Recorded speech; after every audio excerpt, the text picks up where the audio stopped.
নমস্কার বন্ধুরা, মালা রান্নায় স্বাগতম। এই যে দেখুন, আজকে আমরা অনেক দিন পরে মাছ রান্না করব।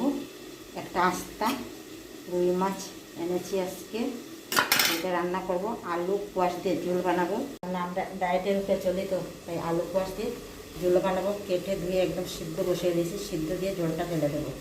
আর এই দেখুন বাঁধাকপি ছোটো ছোটো করে কেটেছি, আলু দিয়েছি, এই যে গোটা গোটা আলু দিয়েছি, এই যে দেখুন আলু কম তেল মশলা দিয়ে এটা রান্না করবো।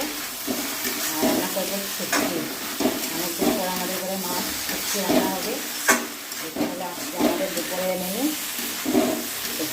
যখন সে ভিডিওটা দেখছেন অবশ্যই লাইক কমেন্ট করবেন, সাবস্ক্রাইব করবেন, পাশে থাকবেন, ভুল হলে অবশ্যই ক্ষমা করবেন।